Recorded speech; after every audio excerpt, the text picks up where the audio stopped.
નમસ્કાર વિદ્યાર્થી મિત્રો, સ્વાગત છે તમારું આપની યુટ્યુબ ચેનલ ટીમ રાઠોડ 01માં।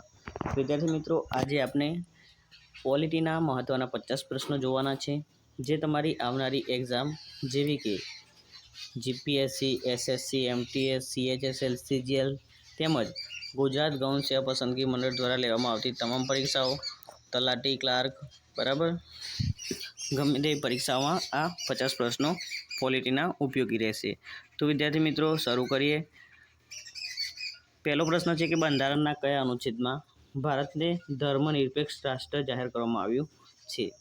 તો વિદ્યાર્થી મિત્રો, ભારતીય બંધારણની કલમ 25 થી 28માં ભારતને ધર્મનિરપેક્ષ રાષ્ટ્ર જાહેર કરવામાં આવ્યું છે। બીજો પ્રશ્ન છે કે બંધારણનો કયો ભાગ એ મૂળભૂત ફરજો સાથે સંબંધિત છે? તો બંધારણનો ભાગ 4A એ મૂળભૂત ફરજો સાથે સંબંધિત છે। ત્રીજો પ્રશ્ન જોઈએ તો ભારતના રાષ્ટ્રપતિને દૂર કરવાની પ્રક્રિયાને શું કહેવામાં આવે છે? તો વિદ્યાર્થી મિત્રો, ભારતના રાષ્ટ્રપતિને એટલે હોદ્દા પરથી દૂર કરવાની પ્રક્રિયાને મહાભિયોગ કહેવામાં આવે છે। શું કહેવામાં આવે છે? મહાભિયોગ। ચોથો પ્રશ્ન છે કે બંધારણ શબ્દનો ઉલ્લેખ કઈ કલમમાં કરવામાં આવ્યો છે? તો બંધારણ શબ્દનો ઉલ્લેખ બંધારણના કલમ નંબર 368માં કરવામાં આવ્યો છે। પાંચમો પ્રશ્ન છે કે બંધારણના કયા ભાગમાં સંઘ અને તેના પ્રદેશોનું સીમાંકન કરવામાં આવ્યું છે? એટલે કે રાજ્ય અને કેન્દ્રશાસિત પ્રદેશોનું નામાંકન અથવા સીમાંકન એટલે કે નોંધવામાં આવ્યું છે। તો ભાગ 1માં। છઠ્ઠો પ્રશ્ન છે કે ભારતના પ્રથમ ઉપરાષ્ટ્રપતિ કોણ રહ્યા હતા? તો વિદ્યાર્થી મિત્રો, ભારતના પ્રથમ ઉપરાષ્ટ્રપતિ ડૉક્ટર સર્વપલ્લી રાધાકૃષ્ણન રહ્યા છે। ડૉક્ટર સર્વપલ્લી રાધાકૃષ્ણન। સાતમો ક્વેશ્ચન છે કે ભારતમાં રાજ્યપાલની નિમણૂક કોણ કરે છે? તો વિદ્યાર્થી મિત્રો, ભારત દેશમાં રાજ્યપાલની નિમણૂક એ રાષ્ટ્રપતિ કરતા હોય છે। આઠમો પ્રશ્ન જોઈએ તો બંધારણના પ્રસ્તાવનામાં ડેમોક્રેટિક રિપબ્લિક શબ્દ કયા સુધારા સાથે ઉમેરવામાં આવ્યો છે? તો બંધારણની પ્રસ્તાવનામાં ડેમોક્રેટિક રિપબ્લિક શબ્દ 42મો સુધારો થયો ત્યારે ઉમેરવામાં આવ્યો છે। નવમો પ્રશ્ન છે કે રાજ્યસભાના કાયમી અધ્યક્ષ કોણ હોય છે? તો વિદ્યાર્થી મિત્રો, રાજ્યસભાના કાયમી અધ્યક્ષ ઉપરાષ્ટ્રપતિ હોય છે। 10મો પ્રશ્ન છે કે બંધારણની 8મી અનુસૂચિમાં કેટલી ભાષાઓ છે? તો વિદ્યાર્થી મિત્રો, તમને બધાને ખબર જ હશે કે બંધારણની 8મી અનુસૂચિમાં 22 ભાષાઓ છે। કેટલી? 22 ભાષાઓ। 11મો પ્રશ્ન જોઈએ તો રાષ્ટ્રપતિની ચૂંટણીમાં કોણ ચૂંટણી મંડળમાં ભાગ લેતું નથી? એટલે કે રાષ્ટ્રપતિની ચૂંટણી યોજાય ત્યારે કોણ ચૂંટણીમાં ભાગ લેતું નથી? તો રાજ્યસભાના નામાંકિત સભ્યો ભાગ લેતા નથી। 12મો પ્રશ્ન જોઈએ તો બંધારણના કયા અનુચ્છેદ મુજબ રાષ્ટ્રપતિને વટહુકમ બહાર પાડવાની સત્તા આપવામાં આવી છે? એટલે કે બંધારણના કયા અનુચ્છેદ મુજબ રાષ્ટ્રપતિને વટહુકમ બહાર પાડવાની સત્તા આપવામાં આવી છે? તો કલમ 123 મુજબ રાષ્ટ્રપતિને વટહુકમ બહાર પાડવાની સત્તા આપવામાં આવેલી છે। 13મો પ્રશ્ન છે કે સંકલિત ન્યાયતંત્રનો ખ્યાલ કયા દેશમાંથી લેવામાં આવ્યો છે? એટલે કે વિદ્યાર્થી મિત્રો, સંકલિત ન્યાયતંત્રનો ખ્યાલ તો એ આપણા ભારત દેશમાંથી જ લેવામાં આવ્યો છે, બરાબર, સ્વદેશી પ્રણાલી કહેવાય। 14મો ક્વેશ્ચન છે કે બંધારણ સભામાં મુસ્લિમ લીગની અગ્રણી સભ્યો કોણ હતા?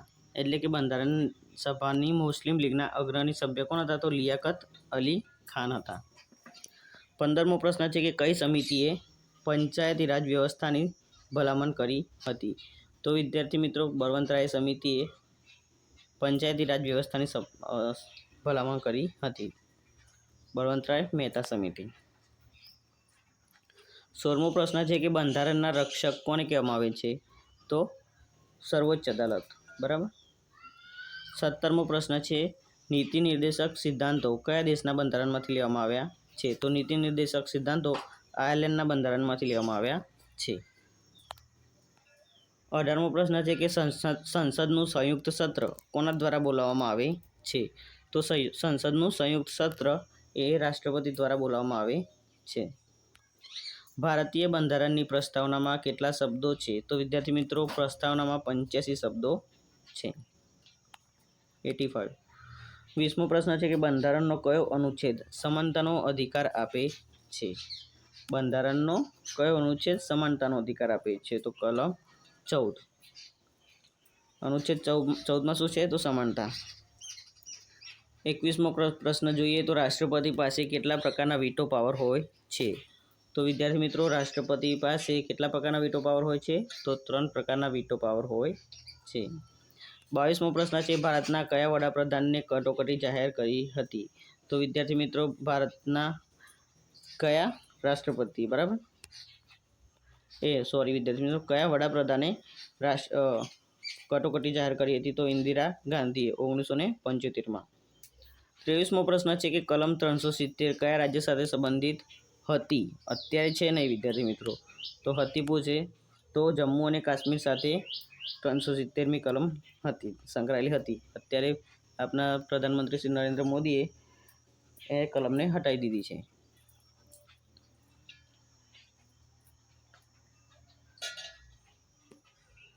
ચોવીસમો પ્રશ્ન છે કે બંધારણમાં પહેલીવાર સુધારો ક્યારે કરવામાં આવ્યો હતો? તો વિદ્યાર્થી મિત્રો, ભારતીય બંધારણમાં પ્રથમવાર સુધારો 1951માં કરવામાં આવ્યો હતો. 25મો પ્રશ્ન છે કે રાષ્ટ્રપતિ શાસન કેટલી વાર લાગી શકાય છે?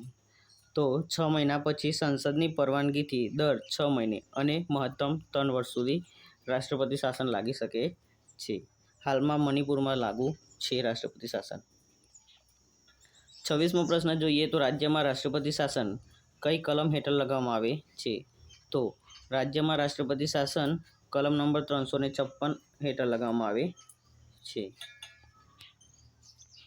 નેક્સ્ટ ક્વેશ્ચન જોઈએ તો કઈ કલમમાં અનુસૂચિત જાતિ અને અનુસૂચિત જનજાતિ માટે વિશેષ જોગવાઈઓ છે? તો કલમ 15(4) અને કલમ 16ની અનુસૂચિત કલમ 4, એટલે કે 15(4) અને 16(4)માં અનુસૂચિત જાતિ અને જનજાતિ માટે વિશેષ જોગવાઈઓ આપેલી છે. 28મો પ્રશ્ન છે કે શરૂઆતમાં મૂળભૂત અધિકારોની સંખ્યા કેટલી હતી? તો શરૂઆતમાં મૂળભૂત અધિકારોની સંખ્યા 7 હતી, તેથી ઓછી થઈને હવે મૂળભૂત અધિકારો 6 થઈ ગયા છે. 29મો પ્રશ્ન છે કે કયા બંધારણીય સુધારા દ્વારા મતદાનની ઉંમર 21 વર્ષથી ઘટાડીને 18 વર્ષ કરવામાં આવી છે? તો વિદ્યાર્થી મિત્રો, 61મો સુધારો ક્યારે થયો હતો? તો 1988માં.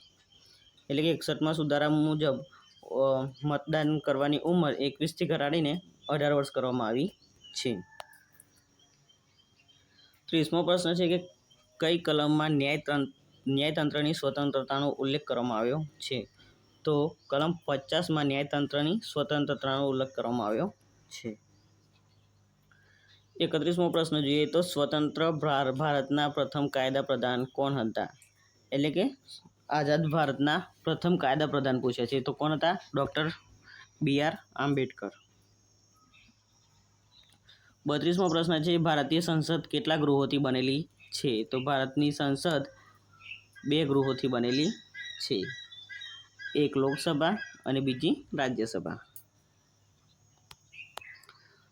નેક્સ્ટ પ્રશ્ન છે કે બંધારણની કલમ 21 શેના સંબંધિત છે? તો 21મી કલમ તો આઈ થિંક બધા વિદ્યાર્થી મિત્રોને ખબર જ હશે, જીવન અને વ્યક્તિગત સ્વતંત્રતાનો અધિકાર, બરાબર. તમને જે વ્યક્તિ ગમે છે તેના સાથે તમે લગ્ન કરી શકો, એટલે ટૂંકમાં કલમ 21. 34મો પ્રશ્ન છે લોકપાલ શબ્દ સૌપ્રથમ કઈ સમિતિ દ્વારા સૂચવવામાં આવ્યો હતો? તો 1966ની સંથાનમ સમિતિ દ્વારા. 35મો પ્રશ્ન છે કે બોમ્બે રાજ્યનું વિભાજન ક્યારે થયું હતું? તો મહારાષ્ટ્ર રાજ્ય હતું, બરાબર, પહેલાં તેમાંથી આપણે ગુજરાત અલગ થયું. તો ક્યારે થયું? 1960માં. મહારાષ્ટ્ર અને ગુજરાત એમ 2 રાજ્યો બની ગયા. 36મો પ્રશ્ન છે કે કયા કિસ્સામાં કોર્ટે ભારતીય બંધારણની પ્રસ્તાવનાનો બંધારણનો ભાગ ગણાવી હતી? તો કેશવાનંદ ભારતી કેસ. 37મો પ્રશ્ન છે કે એક વ્યક્તિ એક મત એક મૂલ્યનો સિદ્ધાંત કઈ કલમમાં છે? તો કલમ નંબર 326માં. 38મો પ્રશ્ન છે કે સંસદનો કાર્યકાળ કેટલો હોય છે? તો સંસદનો કાર્યકાળ 5 વર્ષનો હોય છે. ભારતમાં કયા પ્રકારનું બંધારણ છે? તો લેખિત અને સર્વોચ્ચ કાનૂનવાળું ભારતમાં બંધારણ છે. 40મો પ્રશ્ન છે, ભારતીય બંધારણમાં કેટલા પ્રકારના ન્યાય આપવામાં આવ્યા છે? તો ભારતીય બંધારણમાં 3 પ્રકારના ન્યાય આપવામાં આવ્યા છે. વિદ્યાર્થી મિત્રો, સામાજિક, આર્થિક અને રાજકીય. 41મો પ્રશ્ન છે, કટોકટીની સ્થિતિમાં રાષ્ટ્રપતિ કઈ કલમ હેઠળ રાષ્ટ્રીય કટોકટી જાહેર કરી શકે છે? તો રાષ્ટ્રીય કટોકટી કલમ 352 મુજબ જાહેર કરવામાં આવે છે. 42મો પ્રશ્ન છે, રાષ્ટ્રપતિનો કાર્યકાળ કેટલો હોય છે? તો રાષ્ટ્રપતિનો કાર્યકાળ 5 વર્ષ હોય છે.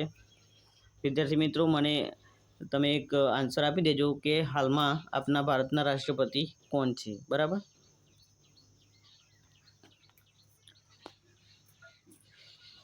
ઉપરાષ્ટ્રપતિએ તો રાજીનામું આપ્યું જ છે.